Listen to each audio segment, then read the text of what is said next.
WhatsApp guys, welcome back to the reaction video. आज हम देखने वाले हैं कि जम्मू कश्मीर में आर्टिकल 370 पर क्या बोला सुप्रीम कोर्ट, और उसके ऊपर मेजर गौरव सर की क्या प्रतिक्रिया है। देखते हैं। चैनल पर नहीं तो प्लीज सब्सक्राइब, वीडियो कर दे लाइक।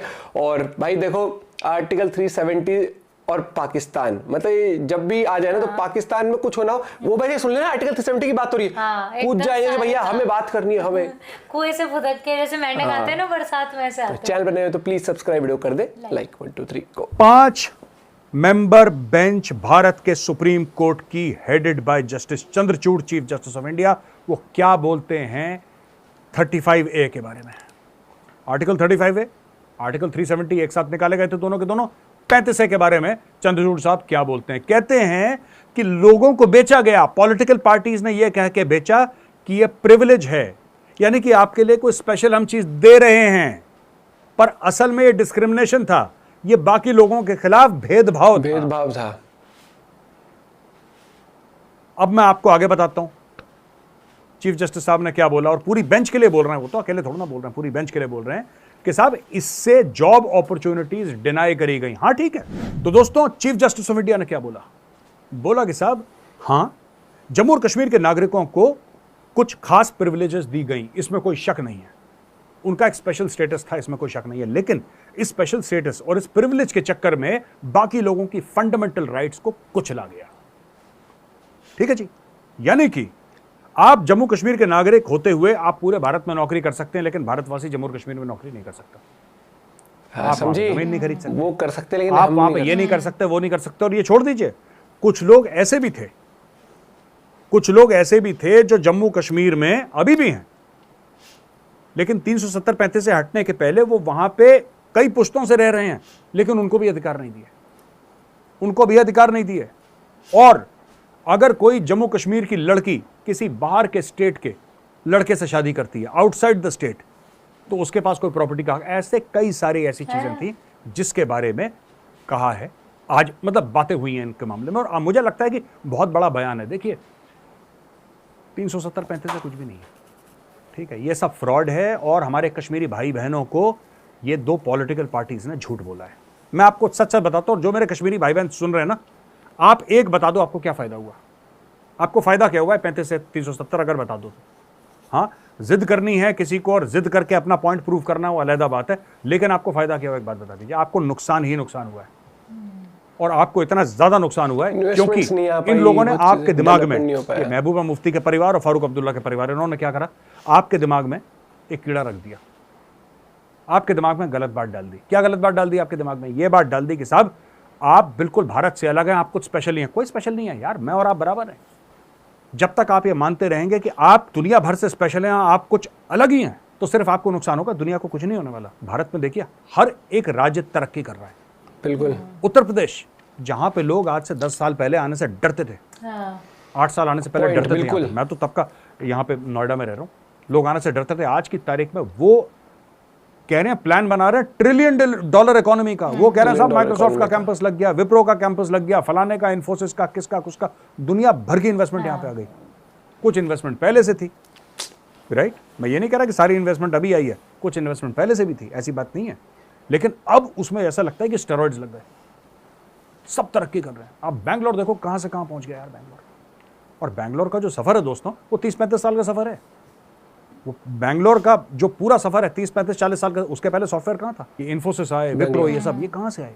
तो हमें ये देखना है कि ये पूरा जब भारत तरक्की कर रहा है, पूरा जब भारत आगे बढ़ने की कोशिश कर रहा है और आगे बढ़ भी रहा है, भारत 5th लार्जेस्ट इकोनॉमी है, तो जम्मू कश्मीर को इन लोगों ने जानबूझ के झूठ बोल बोल के पीछे रखा। आज की तारीख में सऊदी के बड़े बड़े ग्रुप है, हमारे ग्रुप कोई छोटी सी चीज है, बड़े बड़े ग्रुप हैं, बड़े बड़े इन्वेस्टमेंट कर रहे हैं। हाँ, बिल्कुल। यू नो, जिसको कहते हैं ऑर्गेनाइजेशन जो इन्वेस्ट कर रही है जम्मू कश्मीर में, कह रहे हैं साहब इसको जन्नत कहते थे, इसको असल में बना देंगे यार। सिर्फ नेचुरल ब्यूटी नहीं, इकोनॉमिक्स। जम्मू कश्मीर में पिछले साल 1.8 करोड़ टूरिस्ट आए, 1.8 करोड़, यानी कि 18 मिलियन टूरिस्ट। तो इतना सा है जम्मू कश्मीर घाटी इतनी सी है, इतनी सी 70-80 किलोमीटर लंबी, ये है पूरी कश्मीर घाटी। और उस कश्मीर घाटी के अंदर इतने टूरिस्ट आए दोस्तों, बहुत पैसा। फ्लाइट जब आपकी लैंड करती है, इन्वेस्ट होएगा अभी वहाँ बडगाम पे, जब लैंड करती है आपकी फ्लाइट, तो लैंड तो आराम से कर जाती है। जब आप वापस जाते हो ना, वापस एयरपोर्ट जाने के लिए 3-3 किलोमीटर के जाम होते हैं वहाँ पे।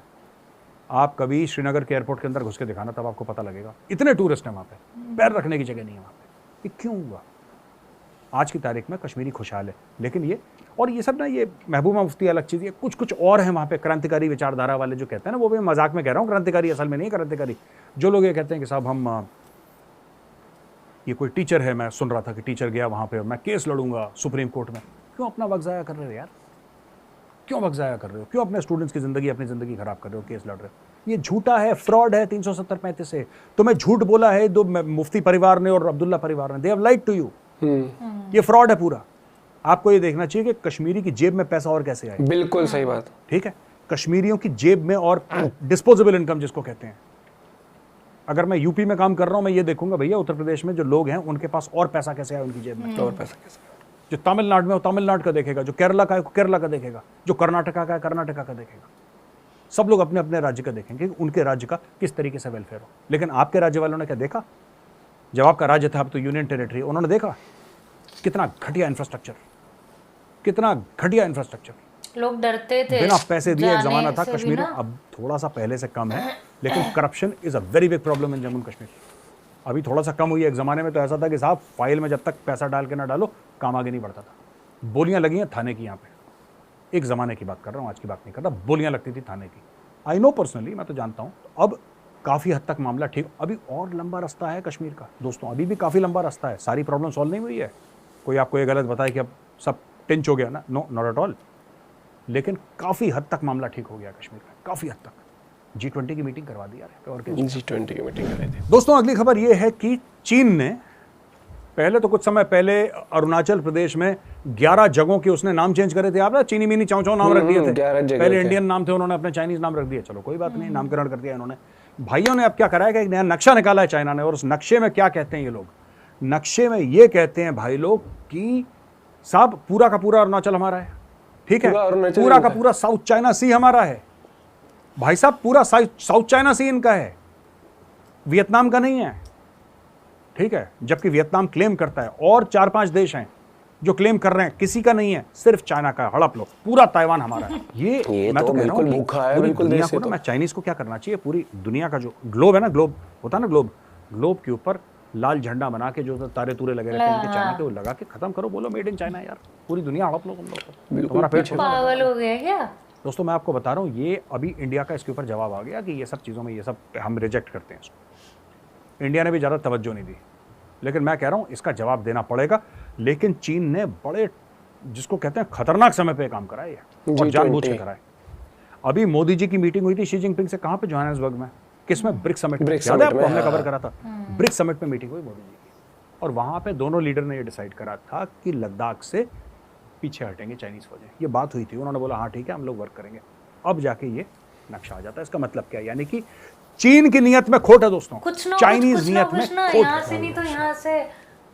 और चाइना को मैं बता रहा हूँ, लातों के भूत बातों से नहीं मानते। कोर कमांडर लेवल टॉक्स करवा लो, मेजर जनरल लेवल टॉक्स करवा लो, प्रधानमंत्री लेवल टॉक्स करवा लो, एक्सटर्नल अफेयर्स मिनिस्टर टॉक्स करवा लो, फॉरेन सेक्रेटरी लेवल टॉक्स करवा लो। चाइनीज अगर मानते हैं तो डंडे की भाषा मानते हैं। कुत्तों को घी हजम नहीं होता दोस्तों, इस चीज का ध्यान रखना जो मेजर ने बोला आपको, कुत्तों को घी हजम नहीं होता। चाइनीज ऐसे नहीं मानेंगे, आप उनसे डिस्कशन करते रहोगे 10 साल। दोनों की इनको जब तक बिल्कुल सही बात, इनके साथ जब तक मारपीट नहीं करोगे इनको समझ में नहीं आएगा। मैं बार बार नाम लेता हूं, बार बार, ठीक है। और मैं आपको बताता हूं कहानी किसकी, मैं बताता हूं आपको 1967 नाथुला में, right, lieutenant general Sagat Singh, Indian army. General Sagat Singh ने ऐसा ठोका था चाइनीज को, ऐसा ठोका था कि उन्होंने मम्मी पापा याद आ गए चाइनीज को। वो 30-40 सालों को चुप रहे, उन्होंने कुछ नहीं करा। उन्होंने बोला नहीं एवरीथिंग थैंक यू, चीनी हिंदी चीनी भाई भाई। जनरल सगत सिंह ने ऐसा समझाया चाइनीज को कि उनको सही में लगा कि हम भाई हैं और सब कुछ ठीक ठाक है। इतने चाइनीज लाशें गिरा दी जनरल सगत सिंह ने, इतनी चाइनीज लाशें गिरा दी कि चाइनीज चुप हो गए। अब फिर ये नई पीढ़ी आई है ना, ये तो भूल गई जनरल सगत सिंह को। जनरल सगत सिंह को दोबारा इनको याद दिलाना पड़ेगा, चाइनीज को बताना पड़ेगा कि तुम जानते हो ना ये कौन है बेटा, ये हैं जिन्होंने तुम्हारे बाप दादाओं को रगड़ा था। इनका नाम है लेफ्टिनेंट जनरल सगत सिंह। देख लो अपने पिताजी की फोटो ढंग से देख लो, ये हैं। तब चाइनीज को पता लगेगा। They only understand that language. हम लोग कितनी भी भलाई की बात कर लेना, इनको समझ में नहीं आना। They are not decent people यार। मैं बार बार कहता हूँ, मैं जिससे मिलता हूँ ना, अगर सरकार में किसी से मिलता मैं यही कहता हूँ उनको, कहता है मेजर साहब आप कैसी बातें कर रहे हो। नहीं सर नहीं, ये they are not decent people, they deserve to be kicked and they deserve to be kicked very hard where it hurts.